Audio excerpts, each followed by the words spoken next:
ಹಾಲು ಉತ್ಪಾದಕರ ಸಹಕಾರ ಸಂಘ ನಿಯಮಿತ ಕೊಮೋಲ್ಗೆ ನಿರ್ದೇಶಕರಾಗಿರುವ ಕಾಂಗ್ರೆಸ್ ಪಕ್ಷದ ಹಿರಿಯ ನಾಯಕ ಎಸ್ಎನ್ ನಾರಾಯಣಸ್ವಾಮಿ ಅವರನ್ನ ಅಧ್ಯಕ್ಷರನ್ನಾಗಿ ಮಾಡಲು ಸಿಎಂ ಸಿದ್ದರಾಮಯ್ಯಗೆ ಒತ್ತಾಯಿಸಿ ಪತ್ರಿಕಾಗೋಷ್ಠಿ ನಡೆಸಲಾಯಿತು. ಕಳೆದ ವಾರ ನಿರ್ದೇಶಕರ ಸ್ಥಾನಕ್ಕೆ ನಡೆದ ಚುನಾವಣೆಯಲ್ಲಿ ಕೋಮುಲ್ಗೆ ಎಸ್ಎನ್ ನಾರಾಯಣಸ್ವಾಮಿ ದಲಿತ ಜನರಲ್ ಕ್ಷೇತ್ರದಲ್ಲಿ ಬಹುಮತಗಳಿಂದ ಗೆದ್ದು ನಿರ್ದೇಶಕ ಸ್ಥಾನಕ್ಕೆ ಆಯ್ಕೆಯಾಗಿದ್ದಾರೆ. ಕೋಲಾರ ಜಿಲ್ಲೆಯಲ್ಲಿ 90% ದಲಿತರು ಕಾಂಗ್ರೆಸ್ಗೆ ಮತ ನೀಡಿ ಅಧಿಕಾರಕ್ಕೆ ಬರಲು ಕಾರಣರಾಗಿದ್ದಾರೆ. ಕೋಮುಲ್ ಪ್ರಾರಂಭವಾಗಿದ್ದರಿಂದ ಇಲ್ಲಿಯವರೆಗೆ ಒಬ್ಬ ದಲಿತ ನಿರ್ದೇಶಕರು ಆಯ್ಕೆಯಾಗದೇ ಇರುವುದು ದಲಿತರು ಬಹುಸಂಖ್ಯಾತರಾಗಿರುವ ಜಿಲ್ಲೆಗೆ ಮತ್ತು ಜನಸಂಖ್ಯಾವಾರು ಪ್ರಾತಿನಿಧ್ಯಕ್ಕೆ ಆದ ಅನ್ಯಾಯವಾಗಿದೆ. ಸಹಕಾರ ಕ್ಷೇತ್ರದಲ್ಲಿ ಮೀಸಲಾತಿ ಇಲ್ಲದಿದ್ರೂ ಈ ಬಾರಿ ಎಸ್ಎನ್ ನಾರಾಯಣಸ್ವಾಮಿ ಅವರನ್ನ ನಿರ್ದೇಶಕರನ್ನಾಗಿ ಆಯ್ಕೆ ಮಾಡಿರುವುದು ಕಾಂಗ್ರೆಸ್ ಪಕ್ಷಕ್ಕೆ ವರ್ಚಸ್ಸನ್ನ ಹೆಚ್ಚಿಸಿದೆ.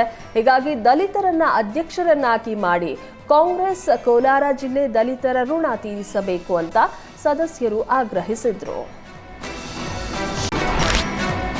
ಮೊಬೈಲ್ ಬಳಕೆ ಮಾಡೋದಿಲ್ಲ, ಮೊಬೈಲ್ ನೋಡೋದಿಲ್ಲ ಎಂಬುದಾಗಿ ಶಾಲಾ ವಿದ್ಯಾರ್ಥಿಗಳು ಪ್ರಮಾಣ ಮಾಡಿದ್ದಾರೆ. ತೀರ್ಥಹಳ್ಳಿ ಪಟ್ಟಣದ ಸೀಬಿನಕೆರೆ ಸರ್ಕಾರಿ ಶಾಲೆಯೊಂದರಲ್ಲಿ ಈ ಘಟನೆ ನಡೆದಿದೆ. ವಿದ್ಯಾರ್ಥಿಗಳು ಬೆಳಗ್ಗೆ ಪ್ರಾರ್ಥನೆ ಮಾಡುವ ವೇಳೆ ಮೊಬೈಲ್ನಿಂದ ಆಗುವ ಅನಾಹುತದ ಬಗ್ಗೆ ಮುಖ್ಯ ಶಿಕ್ಷಕರು ತಿಳಿಸ್ತಾ ಇದ್ದಂತೆ ಮಕ್ಕಳು ಇನ್ಮುಂದೆ ಮೊಬೈಲ್ ಬಳಸೋದಿಲ್ಲ, ನೋಡೋದಿಲ್ಲ ಅಂತ ಪ್ರಮಾಣ ಮಾಡಿದ್ದಾರೆ. ಇತ್ತೀಚೆಗೆ ಮಕ್ಕಳು ಅತಿ ಹೆಚ್ಚಾಗಿ ಮೊಬೈಲ್ ಬಳಕೆ ಮಾಡ್ತಾ ಇದ್ದು ಅದರಿಂದ ಆರೋಗ್ಯದ ಮೇಲೂ ಪರಿಣಾಮ ಬೀರುತ್ತದೆ. ಸರ್ಕಾರಿ ಶಾಲೆಯಲ್ಲಿ ಮಕ್ಕಳು ಮೊಬೈಲ್ ಬಳಸುವುದು ಇಲ್ಲ, ನೋಡುವುದು ಇಲ್ಲ ಎಂಬ ಪ್ರಮಾಣ ತೀರ್ಮಾನ ಪೋಷಕರಿಗೆ ಖುಷಿ ತರಿಸಿದ್ದು ಅನೇಕ ಪೋಷಕರು ಶಾಲೆಯ ಈ ನಿರ್ಧಾರಕ್ಕೆ ಸಂತಸವನ್ನ ವ್ಯಕ್ತಪಡಿಸಿದ್ದಾರೆ.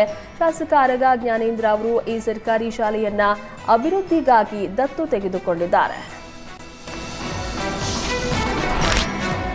ಬೀದರ್ ಜಿಲ್ಲಾಸ್ಪತ್ರೆಯಲ್ಲಿನ ಎಂಆರ್ಐ ಸ್ಕ್ಯಾನಿಂಗ್ ಘಟಕ ಕಳೆದ ಹಲವು ದಿನಗಳಿಂದ ಸ್ಥಗಿತಗೊಂಡಿದ್ದು ರೋಗಿಗಳು ಪರದಾಡುವಂತಾಗಿದೆ. ತಾಂತ್ರಿಕ ಕಾರಣದಿಂದ ಜಿಲ್ಲಾಸ್ಪತ್ರೆಯಲ್ಲಿ 2 ವಾರಗಳಿಂದ ಎಂಆರ್ಐ ಸ್ಕ್ಯಾನಿಂಗ್ ಬಂದ್ ಆಗಿದೆ.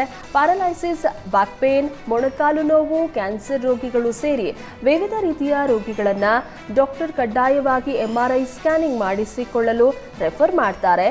ಹೀಗೆ ಬರುವ ರೋಗಿಗಳು ಜಿಲ್ಲಾಸ್ಪತ್ರೆಯಲ್ಲಿ ಕೇವಲ 1,000ದಿಂದ 2,000 ಒಳಗೆ 20ರಿಂದ 25 ರೋಗಿಗಳು ಎಂಆರ್ಐ ಸ್ಕ್ಯಾನಿಂಗ್ ಮಾಡಿಸಿಕೊಳ್ತಾ ಇದ್ರು. ಆದರೆ ಸರ್ಕಾರದ ಸ್ಕ್ಯಾನಿಂಗ್ ಸೆಂಟರ್ ಬಂದ್ ಆಗಿದ್ದಕ್ಕೆ ಖಾಸಗಿ ಸೆಂಟರ್ನಲ್ಲಿ ಮಾಡಿಸಿಕೊಳ್ಬೇಕು.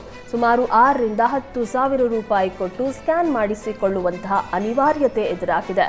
ಇನ್ನು ಜಿಲ್ಲಾಸ್ಪತ್ರೆಯಲ್ಲಿನ ಎಂಆರ್ಐ ಸ್ಕ್ಯಾನಿಂಗ್ ಸ್ಥಗಿತಗೊಂಡಿದ್ದಕ್ಕೆ ಖಾಸಗಿ ಎಂಆರ್ಐ ಸ್ಕ್ಯಾನಿಂಗ್ ಸೆಂಟರ್ಗಳಲ್ಲಿ ಡಿಮ್ಯಾಂಡ್ ಹೆಚ್ಚಾಗಿದ್ದು ಕೂಡಲೇ ವೈದ್ಯಾಧಿಕಾರಿಗಳು ಇತ್ತ ಗಮನ ಹರಿಸಿ ತಾಂತ್ರಿಕ ದೋಷದಿಂದ ಬಂದಾಗಿರುವ ಎಂಆರ್ಐ ಸ್ಕ್ಯಾನಿಂಗ್ ಸೆಂಟರ್ ಪುನರಾರಂಭಿಸಬೇಕು ಅಂತ ರೋಗಿಗಳು ಮನವಿ ಮಾಡಿಕೊಂಡಿದ್ದಾರೆ.